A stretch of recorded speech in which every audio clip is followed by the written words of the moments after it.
Hello boys and girls, my name is Robin Barry and I'm an environmental scientist, and you're very welcome to today's workshop entitled The Wonder of Marine Life. So today we're at the seashore and we're looking at all the seashore specimens you're going to be finding in the rock pools. And of course our ocean is the biggest ecosystem in the world. It's full of what we call biodiversity. It's full of lots of different living things, from all our shellfish, our crabs, our sea plants, our fish species, our seabirds, our mammals like our whales, our dolphins, our seals. It's full of lots of different living things. It's full of biodiversity. And that's why it's our biggest ecosystem in the world. And it's really important we try and protect that ecosystem and protect the biodiversity that live within it. So today we're going to be focusing on the different specimens we're going to find around our seashore and the different riparian zones, the different zonations, from the upper zone of the shore down to the lower zones of the shore. And we'll find different types of sea anemones, we'll find different types of shellfish, and we'll find crabs and fish, as you're going to see now in a moment. We can see all the different specimens here, as there would be in a rock pool. You can see the beadlet sea anemone, we can see our limpets, our dog whelks, periwinkles, top shells, more sea anemones, and there is a periwinkle on the move. So these are our dog whelks. This is a top shell. This is our edible periwinkle. This is a flatwinkle. We have some mussels that are edible. We also have limpets that are edible. And attached to the limpets are tiny little barnacles.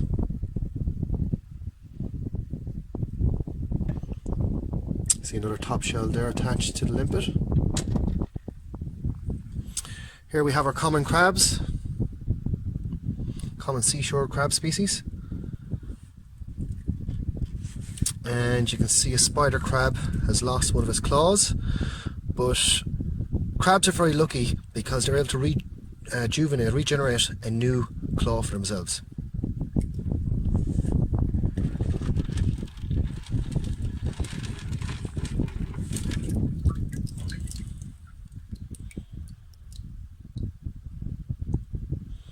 And this crab is giving a lift to some barnacles. They're getting hitching a ride. They're more mature, those barnacles. And they're what we call filter feeders. They filter nutrients from the water.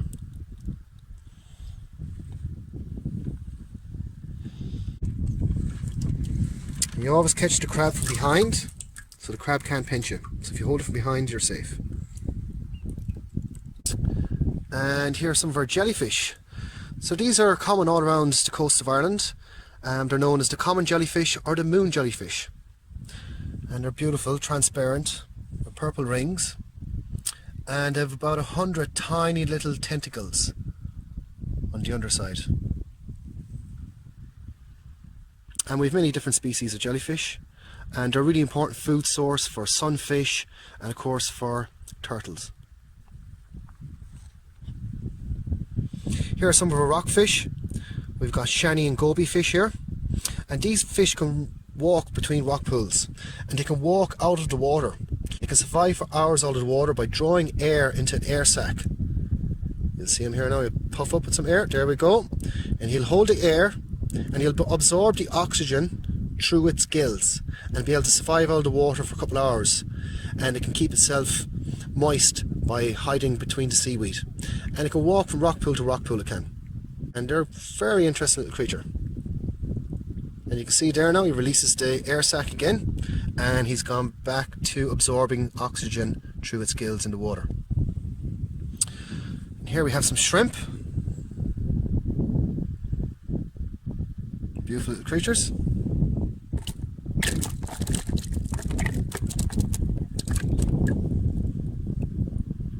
Very gentle with them.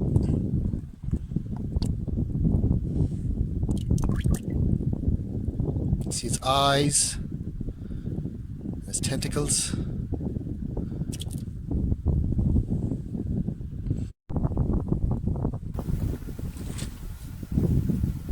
Around Ireland, the sea level rises and falls twice every 24 hours. These changes are called tides. They are caused by the gravitational pull of the moon and sun. Every 2 weeks the sun and moon act together, causing a large rise and fall in sea level. These tides are called spring tides. In weeks in between, they are neap tides, where the tidal range is much less. There are 2 neap tides and 2 spring tides each month. On differences in the tidal range, seashores are divided into 3 levels: the upper, middle and lower shores. The upper shore is only covered during spring tides. The middle shore is covered and uncovered daily. Lower shore is only uncovered during spring tides. Tides are very important to rocky shore organisms. Those living in the upper shore are covered by seawater for far less time than those living in the lower shore. They have to be adapted to being in the air for longer periods of time in order to survive. As we move up along through the riparian zones, we come across little rock pools or little microcosms, little ecosystems waiting for the tide to return. And we have sea limpets here, we've got barnacles, we've got sea anemones, different varieties of seaweed. As we move up along here further then, we find different species. Here we can see our periwinkles. Periwinkle species next to the barnacles. We have more limpets.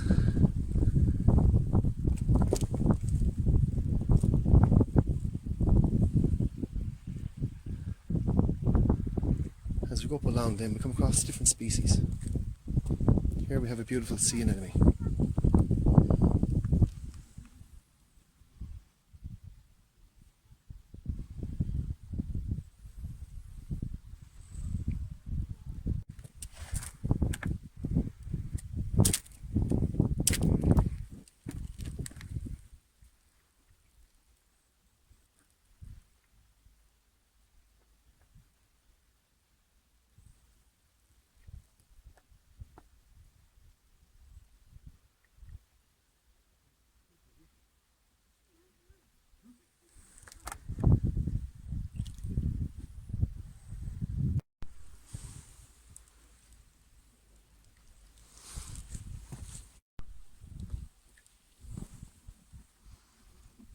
Here we can see the sandcasts from the ragworms or the lugworms.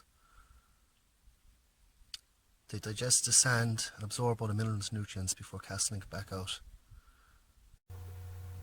Ragworms have tentacle-like legs to help them move through the sand and are also used as gills so they can breathe.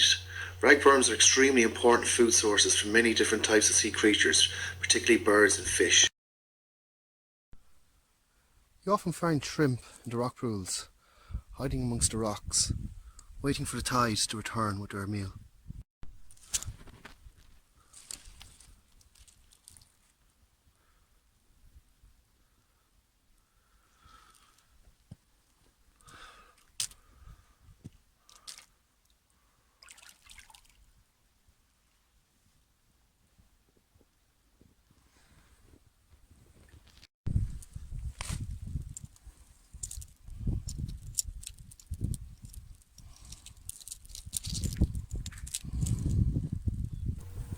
Seaweeds are primitive plants that belong to the algae family. And of course our oceans are full of different types of sea plants, from our kelps to our bladderwracks, to our corrigine, to our dillisk, to our kombu, to our sea spaghetti. There are so many sea plants that are really beneficial for our health. And so much of these sea plants are used in animal feed, fertilizer and in cosmetics as well. Also in the cooking industry, lots of different thickeners are used in soups and stews made from seaweed.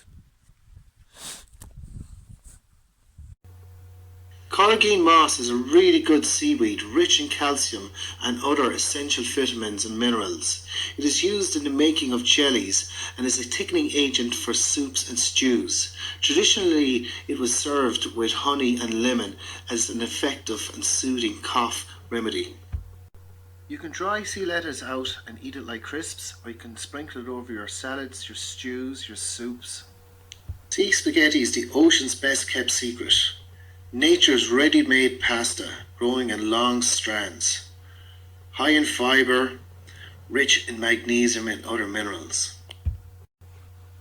Kombu royale, also known as sugar kelp, it is rich in vegetable proteins and minerals especially iodine, and contains natural sugars.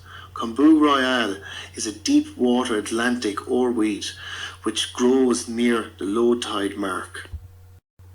Dillisk has one of the highest iron contents of any edible food source, and it is also very rich in protein. Leatherback has lots of medicinal properties and is excellent natural organic fertilizer for your garden. Serrated rack or tooted rack is often used in seaweed vats because of its healing properties. Knotted rack is extremely beneficial for healthy skin, and it's also extremely good natural organic fertilizer for vegetable gardens. Kelp forests are widely distributed around the world's oceans, and they provide lots of shelter and food for many different sea creatures. Kelp is also found in many different types of food and also in cosmetics. So boys and girls, seaweeds are extremely good for our health and well-being. And seaweeds also provide huge amounts of shelter and food for so many other sea creatures.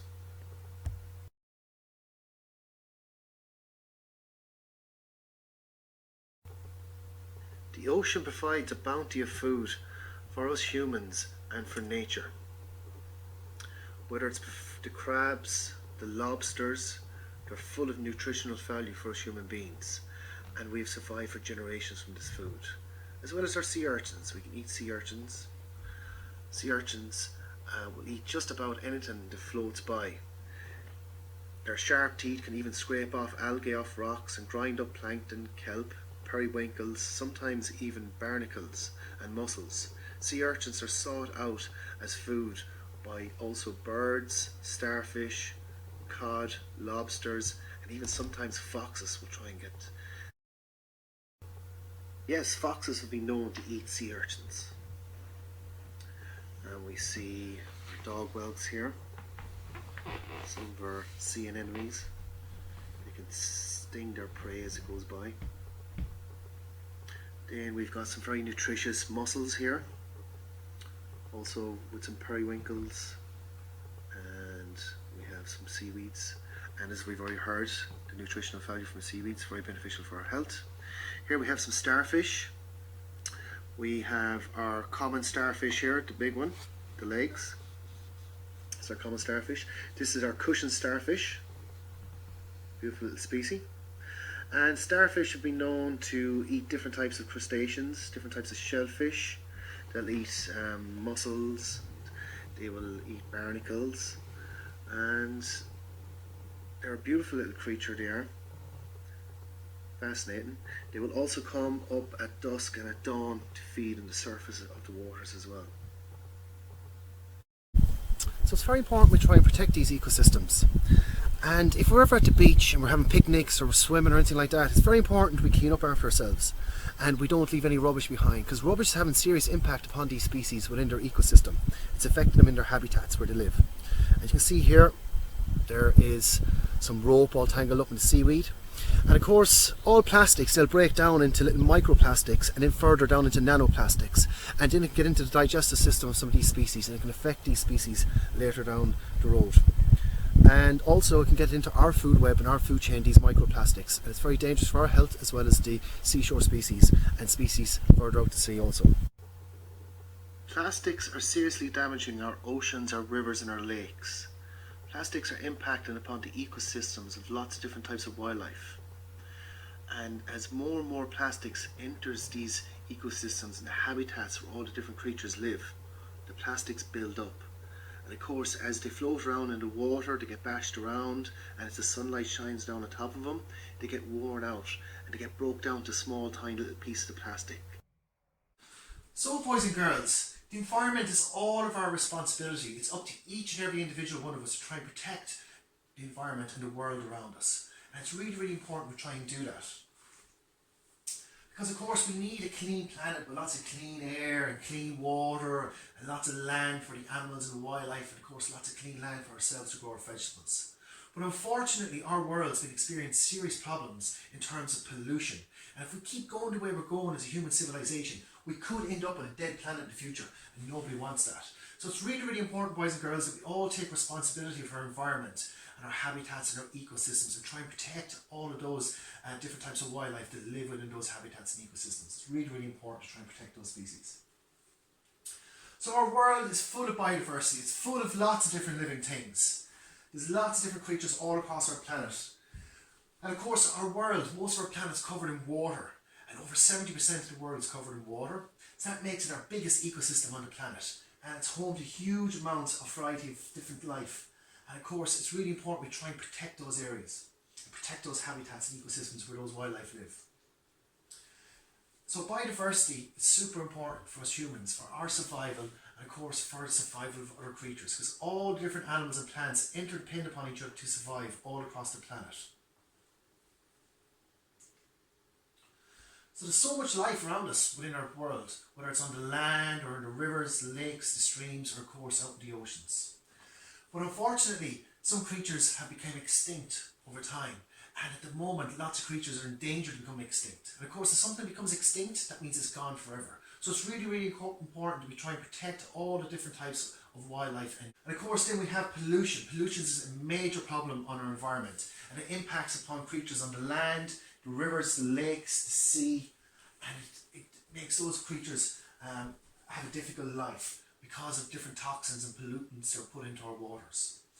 So we've got lots of different types of pollution. You've got water pollution, you've got air pollution, noise pollution, litter pollution, even light pollution can be a problem. So we can take a few examples of water pollution.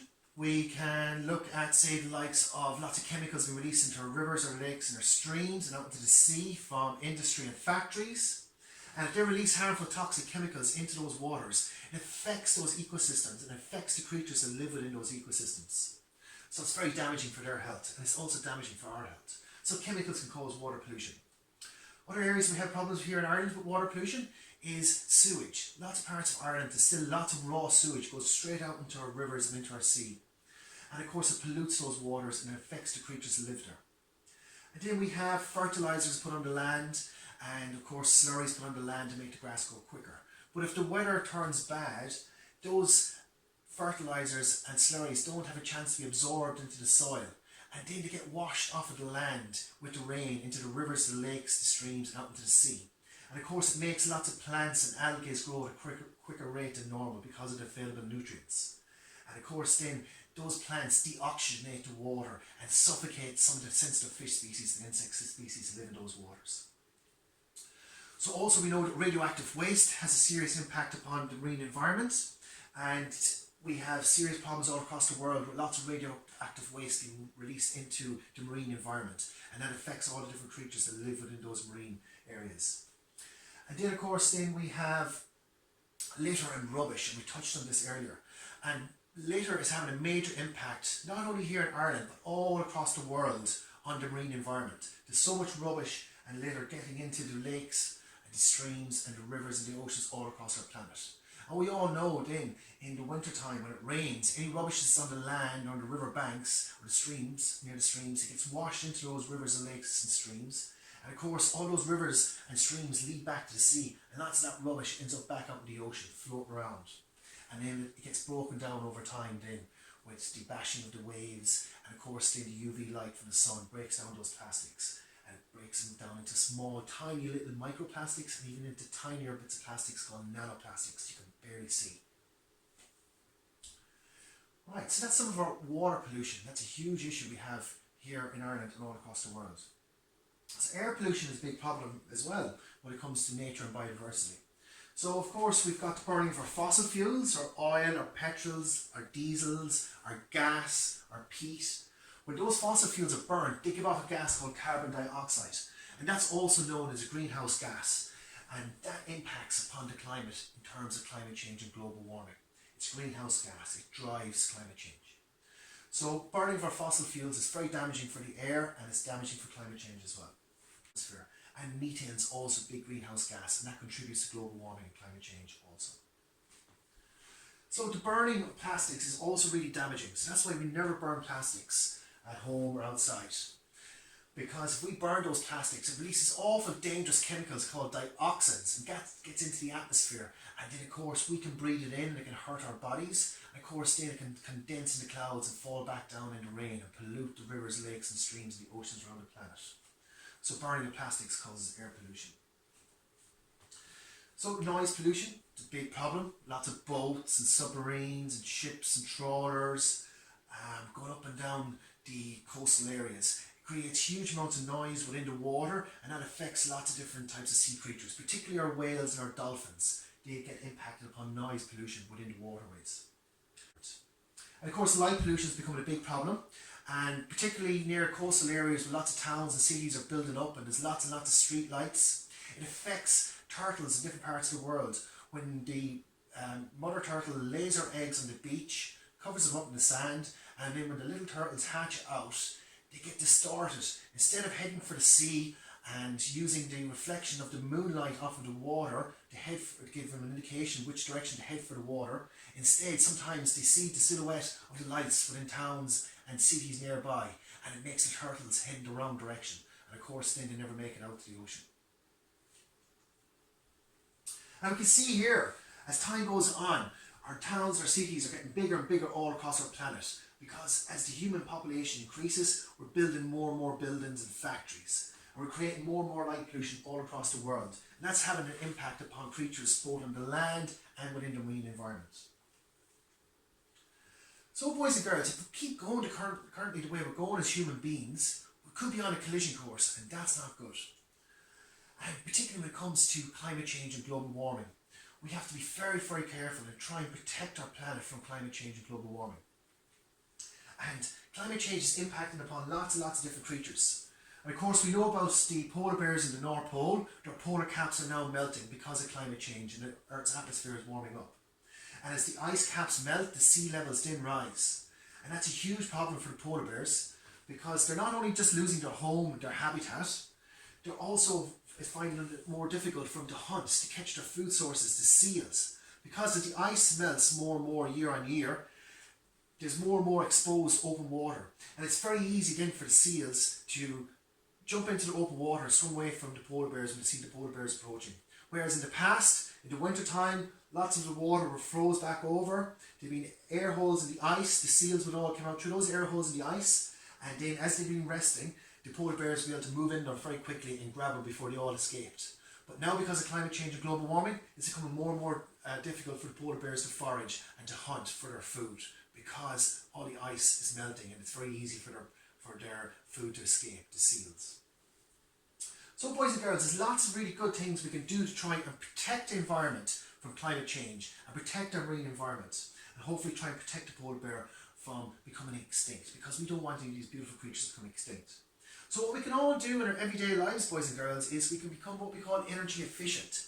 When we leave the room or leave the classroom in school or leave our house, we make sure we switch off all the lights and unplug all the appliances that we don't need. So we're saving electricity. And if we're saving electricity, that means we're burning less fossil fuels. And if we're burning less fossil fuels, therefore we're producing less carbon dioxide, and that's beneficial for our climate, it is. So also if we walk and cycle to lots of places, whether it's walking and cycle to school, to visit your granny, or go to the local shop, you can get on your bicycle, head down the road, or you can walk. And it's really, really good for your bodies, because you get lots and lots of exercise and fresh air into your lungs. And it also means you're not driving your cars, burning up those fossil fuels like the petrol, the oil and the diesel, creating carbon dioxide in the atmosphere. And of course by recycling, boys and girls, is super important. If we recycle all of our cardboards, our plastics, our tin cans, our glass bottles, that's also beneficial for the climate and for global warming. And one of the best things we can all individually do, boys and girls, is plant trees. Trees are super important for nature and for biodiversity, and it's really important for climate change, because by planting trees, because trees are like the lungs of our planet, the trees will draw in all that carbon dioxide from the atmosphere, and in return then the trees will give us back fresh oxygen for us human beings and all the different types of wildlife. So planting trees is really beneficial for us humans, it's beneficial for nature and biodiversity, and it'll also help try and protect the polar bear's habitat and help the polar bears from becoming extinct. So that's really, really important, boys and girls, and we can all do that. And of course, what can the future hold?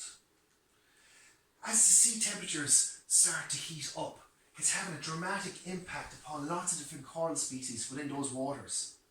And as the sea temperatures rise by just 1 or 2 degrees Celsius above normal conditions, our coral reefs, instead of being beautiful colours and with lots of different types of species living in around the corals, those corals then start dying because of the sea temperatures increasing.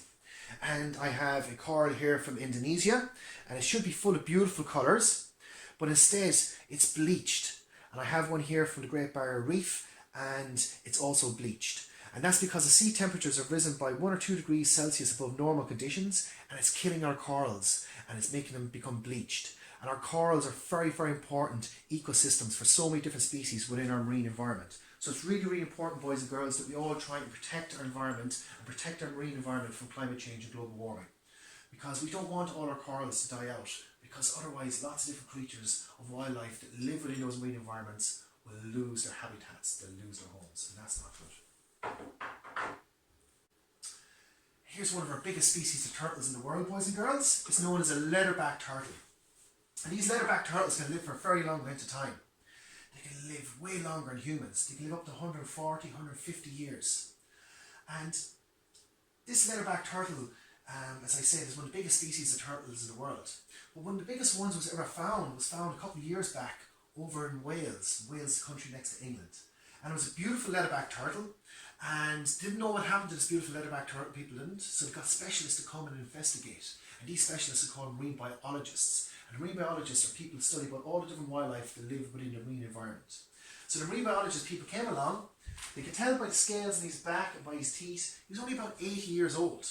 And when they measured him, he was over 7 foot long. It was a huge, massive turtle.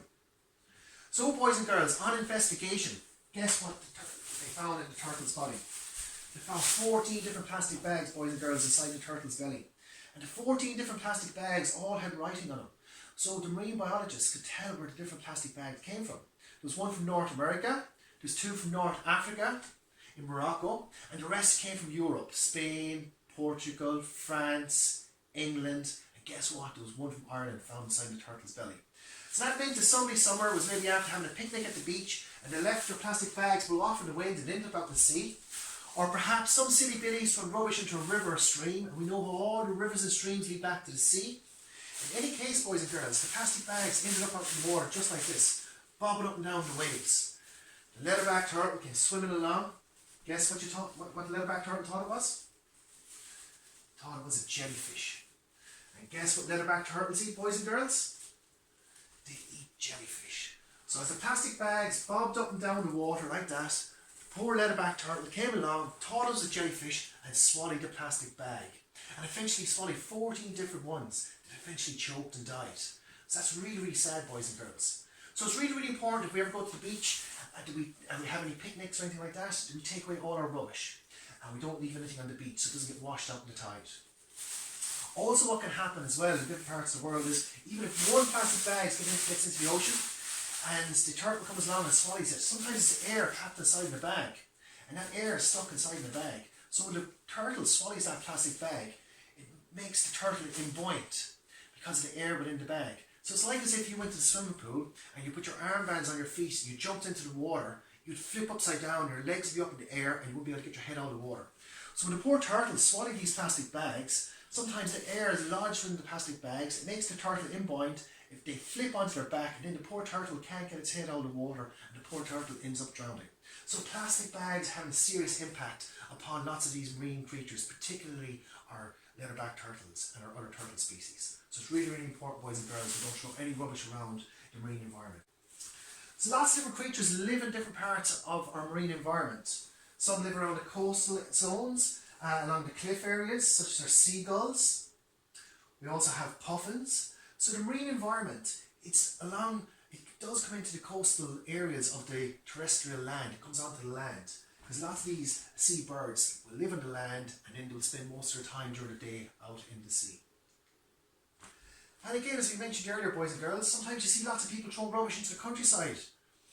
And we wouldn't like if somebody came along to our home and threw rubbish into our home because we get really upset. And sometimes the animals and the wildlife get really upset when humans throw litter and rubbish into their habitat.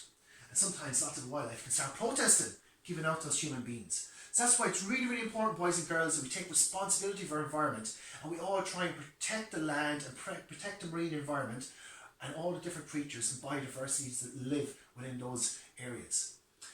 And of course, boys and girls, we don't want to be like past generations, sticking our heads into the sand, neglecting our environment, neglecting our biodiversity, and neglecting all of our marine species. It's really, really important, boys and girls, we take our heads out of the sand and protect our world and our environment from pollution, climate change, and global warming. Now we're going to release all of these specimens back into their natural habitat in the rock pools. So boys and girls, when we come to the sea, we should enjoy all the sea creatures and look after them, and we can catch them, and of course then we'll release them after we've looked at them. We never take any of them home unless you're going to have the edible ones and you're going to eat them. So we never waste any seafood, we try and protect it because we call this a natural resource. And it's very important we try and protect this natural resource, not only for ourselves, for nature and biodiversity, but of course for future generations.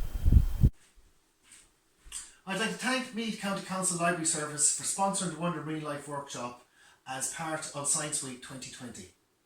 Thank you. Bye.